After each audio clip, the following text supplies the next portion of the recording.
Today, we're joined at PetrolPlaza by Martin Thijs, Manager of International Business Development at ICASA. ICASA has offered software solutions for the energy and mobility sector for 30 years. Welcome to PetrolPlaza, Martin. Thank you. Thanks for having me, Oscar. Our pleasure. A part of ICASA's business has been helping retailers to future-proof their service stations. This is something that you've been working on for many years now. So I think you're a pretty good person to ask. What are some of the biggest challenges that you see for fuel retailers today? Okay. Fuel retailers have had challenges throughout the years, but actually the challenges have never been bigger than today. Those challenges are caused by, first of all, the energy transition. They're caused by something as volatile as Mr. Customer, who is changing his behavior and his expectations completely. It's also implicated by technological changes and the environment, so like smart cities, etc. Mobility as a service is another big driver. And then there are, and that's definitely an element that needs to be considered by the retailers, there are new kids in town. There are new competitors that come on the scene from a different angle because of where the sector is evolving. Those changes are so big that today there is no option for not changing, to be very honest. Mm-hmm. That's very interesting. The business is becoming more customer-centric, and every day we see that through digitalization and the use of apps, the relationship is changing between the operator and the customer. So I wanted to ask you about how has developed that relationship over time, and what is the role of ICASA playing in that new reality? We have something to share, a slide that will maybe help us explore this. Yeah. I'll just talk a little bit from that one.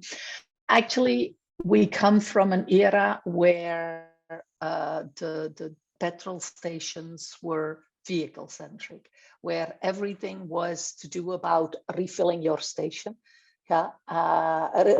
Refilling your car in the station. And so there was a little bit of convenience to just, get the customer his coffee and his crisps and whatever when his car was refilled. Yeah? But you're now in a completely different situation where the customer is the five-star thing in the station, and the fact that we talk about convenience stores, retail hubs, is already an indication that today, or in the past, we talked about petrol stations, but now we're talking about convenience stores and retail hubs. So that one is indicating already that fundamental shift. It's about the customer. The customer is actually wants to share information about what he wants, what he has, what he is looking for. But in exchange, what he wants is that when he gets to the station, that things that he has ordered, maybe while he was driving, he wants the coffee, he wants a hot sandwich, he wants this and that and the other, that by the time that he gets to that station, that actually then the things are waiting for him. That customer is interested in sharing information about what he wants, uses where, so that things like loyalty, frequent flyer programs that include like hotels and stuff like that, that is also part of the experience. What you see at the right is basically the mobility services that a customer is thinking of and using, where you go from like everybody has his own car. There is also the shift for services that are publicly accessible, collective use, up to individual and private access. Yeah, so we're talking about ride sharing, ride hailing. We're talking about peer-to-peer car sharing. So things that change there, things that people are their focus on how they want to move is shifting. Yeah. What is important to know is that all of these things depend largely on geographical area. So what works in town, what works on a highway station is not necessarily the same as what works in a rural area. But there are, for all of those mobility services, that's a trend that's happening all over Europe. So it's not anywhere in particular. Another element in that customer journey is the generation. You and I are from a different generation, yeah? How I look and how I was raised with my view on what a car is and what a car means is different than what you are doing. If we look at the baby boomers, generation X, they wanted to have that car. They want to have that car to just be master of their own mobility.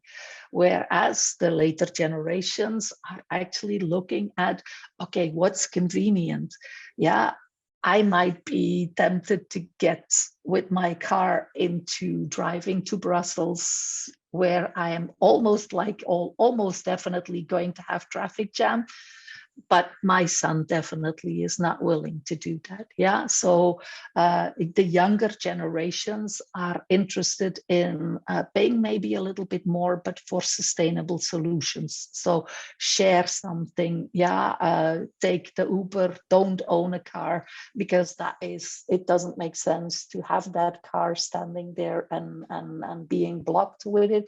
But also, it's a matter of the investment. So the cost for that.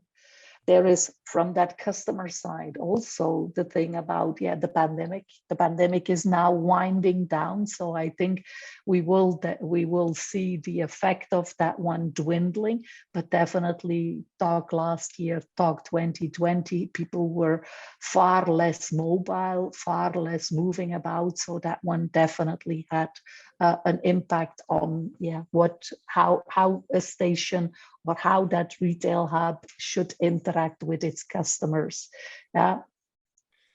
Before we move on to next topic, I wanted to touch upon something that you mentioned. Yesterday, I was talking to Paulo Thomas, who's a loyalty expert, and it's very interesting. I was going to say, do retailers have a challenge with the younger generations to have that kind of loyalty and fidelity? And do you feel like those retailers that don't adapt quickly in terms of offering this kind of like a new customer experience through kind of like a mobility hub, do you think they'll find it hard to keep those younger generations as loyal clients?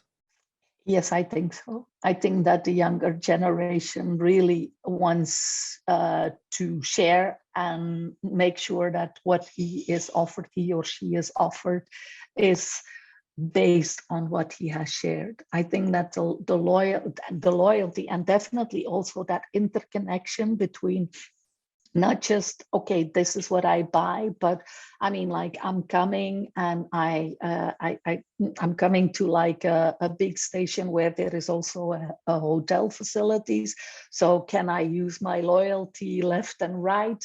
Can I get customized offers that really bring the best of the package for me and for what I'm interested in, what I'm usually doing? Yes, I think that loyalty, knowing your customer in order to bind them is much more crucial to the younger generation than the elder generation. The elder generation is, well, yeah, okay, I'm interested in technology, so I might not be your average elder customer, but there is definitely a gigantic difference. Yeah. Yeah, I can imagine some of the older German drivers saying, "Give me the points and forget about me." Connecting to the when we talk about a station becoming a mobility hub, there's a key part which is data. And ICASA, obviously, this is kind of like your bread and butter, as you would say. Yeah. So, what is the role of data in this kind of new station that we're seeing happening right now in front of our eyes? Really? Actually, data is the new petrol, is the new gold. Yeah, I think data about what a customer is, where he is, how is he moving about, what does he usually do, what does he spend time on. That's actually the main source for building up your business strategy towards the future.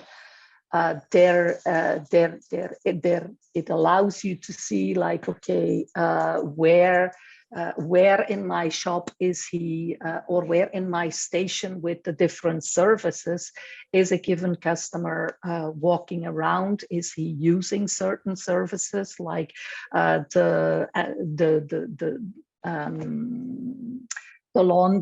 laundry area, for instance? That's we have one of our customers who has like a mini laundrette on site. So is that something that works for the customers? Combine that information to make sure that you use the space that you have available in your environment in an optimal way. Make sure you optimize the stock. I mean, like, data is really the only thing that will help us to optimize the strategies for the retailers. Yeah. Along with data, obviously, this has all come through the incredible development of technology that we've seen over the last decades. We never know what's going to be next, and the change could be around the corner, and we can't even imagine what it's going to look like. But if you look towards the near future, how will technology produce and make new ways of customer engagement? And I know we have another slide, so if you want to start responding, and I'll pull it up. It's okay. As you want, we can show the slide, or I can just talk about the information. If you look at the actual okay. Yeah, we have it there. Yeah, if you look for it, the first one was about data as our new gold, as our new petrol in the station. Yeah, know where your customer is. Yeah. How will technology help in engaging customers? Is like, if you think about the concepts of smart cities. Yeah, we all want to go net zero by 2050, which means that the cities will have to take some steps to make that happen. Yeah. Cities have a lot of systems, sensors, cameras, whatever in place that can provide information to steer that city, to steer the access to that city. There's this whole digital infrastructure that gives them information about is there congestion somewhere? Is there what is the nearest parking? So if I, as a customer, get into town and I want to see, like, okay, how can I best get to that parking or to my business spot? That is something that via that interconnection is made possible. This can also, these systems about the busyness in town can be used for even to a further extent. If you look at the connected cars, yeah, automated vehicles can be automatically re-steered using the information that is there. This smart cities are much more, by definition, EV based. Yeah, so solutions for the last mile delivery is something that become very necessary. Last mile delivery, where you have your big loadings on the outskirts of town, and then you just do your deliveries with EV based vehicles. Also, if you look at and if you talk or go back to like the AVs, the automated vehicles, this is an opportunity for busy working young parents. Yeah, busy young parents have kids, and those kids needs to go to the sports club, to the music classes or the arts classes. If you think about order as a parent, most cases, well, no, not most cases moms, but in my case, it was still mom who was running around and who is looking at making sure that is all happening. Whereas if you can imagine that there is an app where you can just rent an AV, yeah, that will come and pick up the kids, bring them there. That is something that would save you a lot of time. The other hand, if you look at people my generation, where they have elderly parents that often still have a car, if you can look at how could AV be a safer way to basically transport them to wherever they want to be.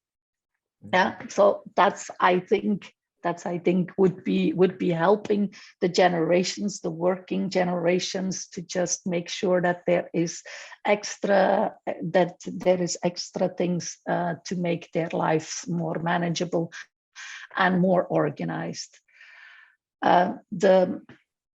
We are all bound to our mobiles, yeah, and so mass mobility as a service is all about how can I run my journey over the various types of mobility in one app. So technology is again a core element in providing that.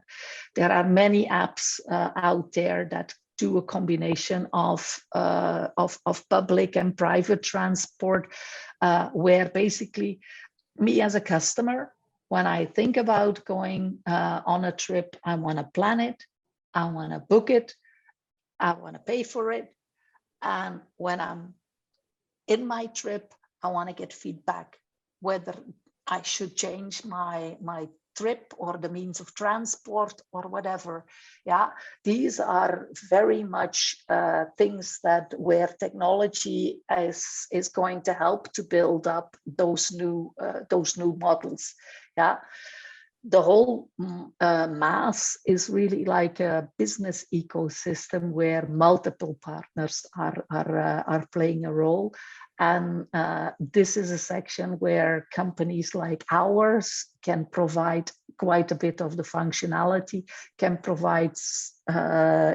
function as an integrator between ticketing systems, between routing and planning, between whatever else. So this is definitely an area where there is a lot of growth happening. Yes. Yeah, I think many people can see the benefits. You mentioned quite a few of them, that smart cities, smart mobility, including autonomous vehicles, could have for various social groups, as well as for many other things. However, the question is, these changes in ownership, in energy types, what kind of impact will it have? We can say in convenience stores, but especially in service stations. Where does it leave them? Well, that disruption is both a threat and an opportunity. Yeah, I think that's the first thing to mention. It's something to really think about.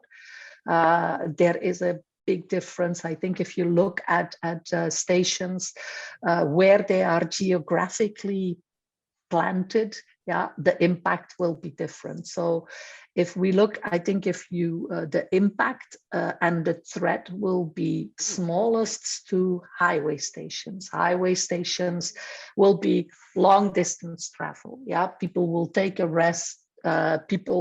Trucks will still, it will be a while before they are on EV or hydrogen, but in any case, they will still need to rest, and they will still need to have the type of services that you have today in a highway station. There is the convenience and the extra services are becoming important in those, but those are, I think, least threatened by what's happening. Other side of the spectrum is the unmanned, so the fuel only sites. Yeah, I think with when you look at the whole energy transition, if you depend only on petrol, then that's a bigger threat. Unless you start changing things there. If you look at the urban or the suburban stations, then I think there you can see much more the opportunities. Yeah, the suburban ones might be thinking like, okay, how am I going to evolve towards a place where I can be like a switching point. Yeah. Customers that come, I provide a parking. My customers come, they can rent an e-bike there to go into town, go shopping or whatever, come back. Meanwhile, the car is charged, etc. So it's looking at the offering that you bring. And the in-center retail stations, there I think the margin or the space for petrol is much less. You might people are going to use other charging points for their cars, but those locations might be ideal to look at converting them so that they become a real retail hub. Yeah, I think what the picture that I'm trying to paint is that as a retailer, you just need to look at your network, need to see where are my sites planted, so and how should that affect what I'm doing there. Yeah, try to make sure that I get from my normal business, yeah, into those extra segments. For instance, there is like a company that actually drives around with a truck to just fill up the cars and do car washes on parking lots of business areas. Yeah. There's even, there is, I think it's a UK one, Sumo, where they come and pick up the cars while people are working to just charge them on their premises. I think it's extending a little bit the focus of what you're doing. It's staying within your comfort zone, but stretching the limit, yeah? I think what is also important is that they need to that the retailers build on relationships with new partners, like build with the cities, make sure that they're part of the innovations that are happening, to make sure that they are not missing the evolutions. Yeah. Yeah. That's very interesting. I do agree that it's better to be part of the conversation than to not be sat at the table. Yeah. So with all this that we've discussed and some of the data that you manage as ICASA and some of your own views, we've seen some really interesting concepts. Actually, we saw the Aral station 2 years ago, the first kind of like mobility hub station. We've seen some very interesting ideas that will probably be implemented in the short term. But if I ask you for like an average station, perhaps not on a highway, perhaps something like outside the city or on that area, how do you envision the service station of the future? What do you think will be essential to have, and what do you think we won't see in those stations? I think that the evolution needs to be, you need to provide all energies. That's number one, because that's, like it or not, that's the reality that is there. So just petrol won't do the thing. Yeah. I think that convenience is the key. Convenience and convenience in two ways. Convenience in what I can buy, and convenience in that it's convenient for me to just do it while I'm refilling my car. I'm using the term refilling, but that for me that can just as well be with electricity and with hydrogen as with petrol. Yeah, it's got to be convenient to just refill my car and do at the same time the rest of the things that I am doing. Yeah.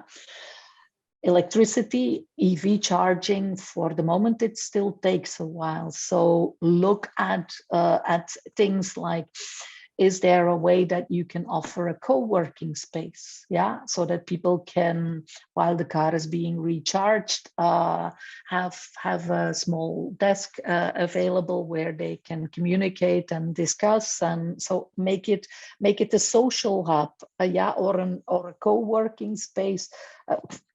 Private and professional bits, yeah.